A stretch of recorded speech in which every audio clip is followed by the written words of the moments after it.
Hey guys, it's Allie K. Welcome back to my YouTube channel. So I did a how I started my home staging business video a couple months ago. So I'm kind of going to do a follow-up video, a part 2 of it, because I've been getting a lot of questions about how I started the business and just very specific questions that I kind of wanted to explain because I know home staging is becoming very popular. We see it on HGTV.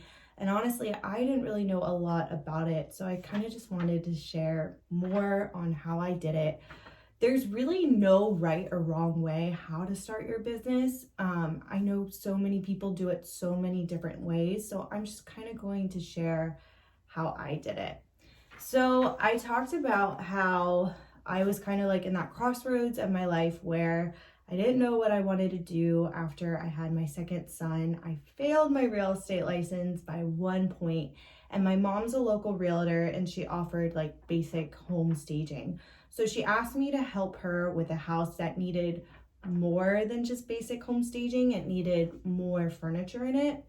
So we actually had some pieces. We had like a couch, some coffee tables, some lamps, and some wall art, like very basic stuff that we had left over from moving that we just accumulated over the years in a family storage. So we used those pieces.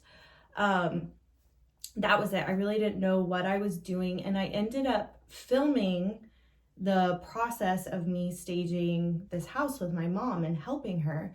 And actually a local realtor who followed me on Instagram reached out to me and was like, hey, do you offer staging? Because where we live, there really isn't a lot of people doing it.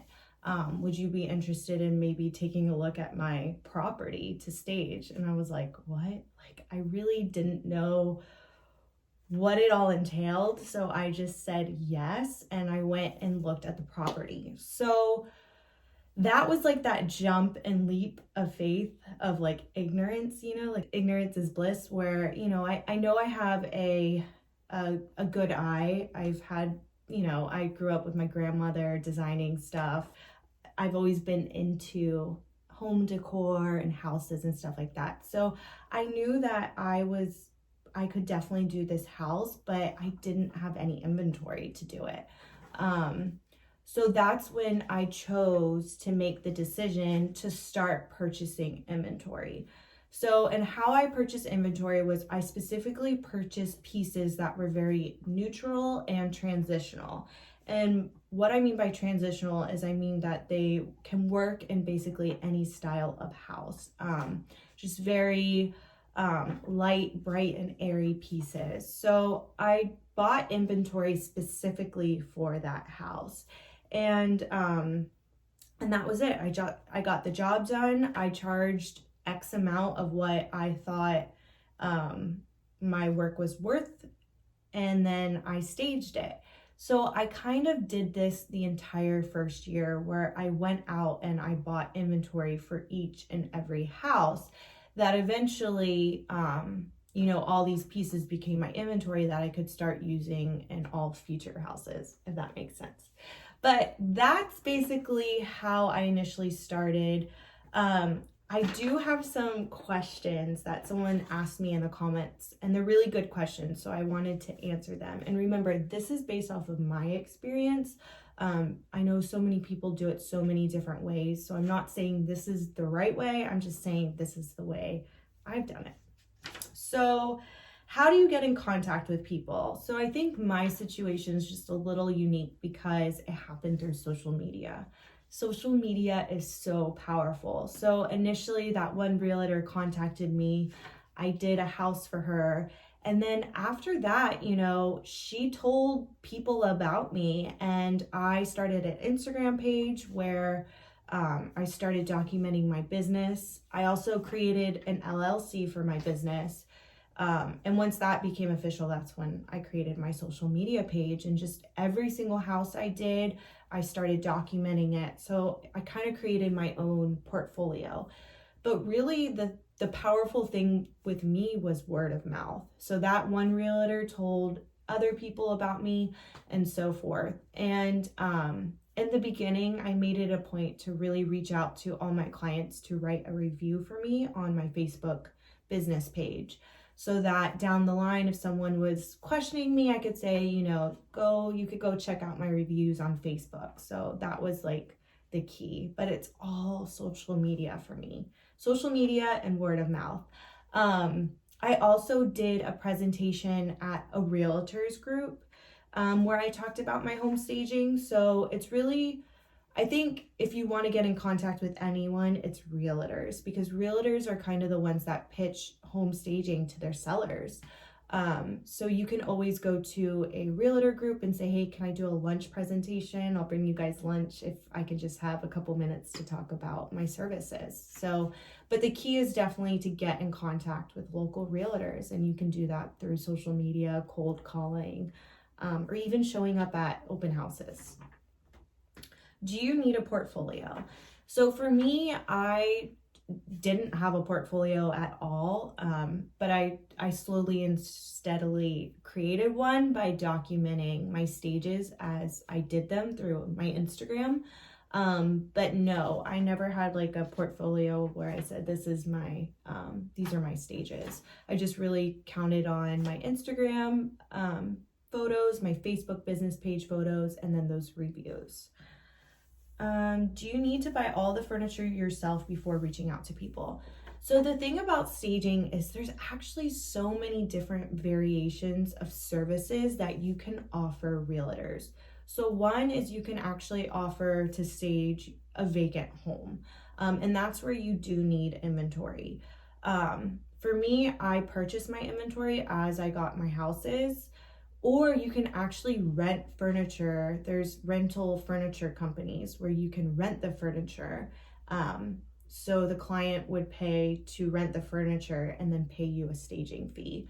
That's one option if you don't want to buy furniture. Another service that you can offer as a stager is if a realtor has a listing that's occupied, meaning that someone lives at the house, you can say, hey, I offer a service to get this house market ready. And what you do is you go through the house and you give the realtor and the homeowner suggestions how to neutralize, depersonalize, and declutter their house in order to get their house a product on the market. And a lot of the times, that involves taking family pictures off the walls, telling them to move out some furniture pieces so the room isn't so cluttered. Maybe there's some like terrible colored curtains on the windows. You would kindly just say, it might be best to take these off to have natural light in the house. That's a service to get the house market ready, and you don't need inventory for that. One of the things that I do want to say that I want to point out is after I did my first house, I realized I have a lot to learn. So I did become an accredited staging professional through stagedhomes.com. And it was a weekend course that went over everything, the basics of staging, how to run your business, how to price things, just a really great informative class. And at the end of it, I could say I am an accredited staging professional, which I think is very valuable. I really believe in education. And even if you're like an amazing stager designer, there's always something to learn. And I really suggest taking that class. If I have no money right now, what steps do I need to take to become a hired home stager? So again, if anything, I would go take that course to become an accredited staging professional.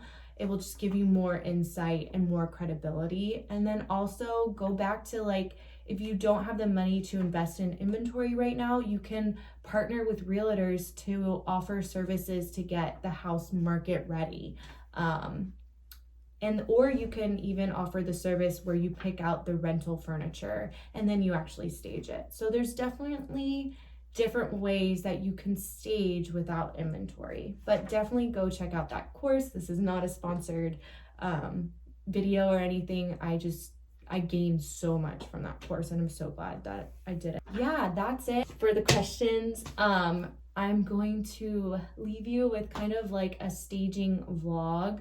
Again, this is the way that I run my staging business. I am the one who personally moves the furniture. I'm the mover, I'm the stager, all of that. So that's one of the reasons why I'm also able to keep my prices lower. But yeah, I hope you guys enjoy the vlog, and I'm so excited because I do want to announce my business partner Blaine is like thriving in the interior design business. She's doing great, but then I'm like, I need help with staging. So I have hired 2 people, Kayla, who is now the staging coordinator, and Megan, who's literally like the second part of my body. She is the executive coordinator who basically runs my life in every single area and also jumps in for staging. So here's the vlog. All right, so we are finishing up a stage.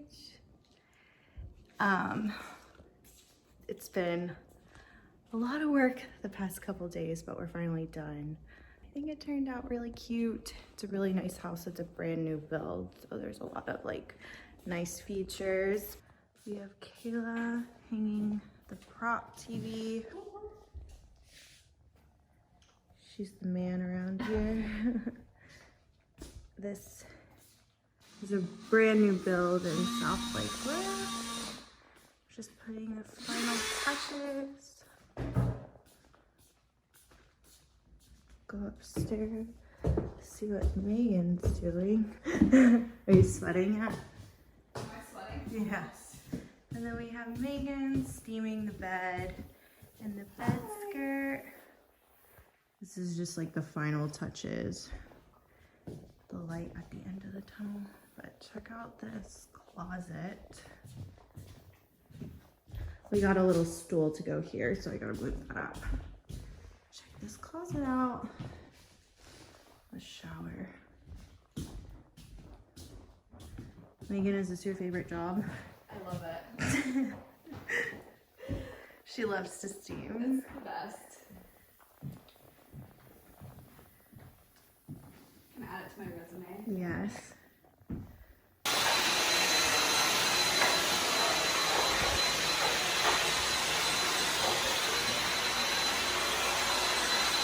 Which job do you like better? What? I said, which job do you like better, steaming or this? So I am doing the lamp in the kitchen, which people may think it's weird, but it's like the new thing in design. I love that, and it's Shay McGee, so you know, had to add her little touch. But I want to show you this rug. I'm obsessed with this rug. And then Kayla's gonna come in and put some baskets in there, rattan baskets, just to tie in the natural wood. But yeah, I think it turned out good. I'll show you the bedroom.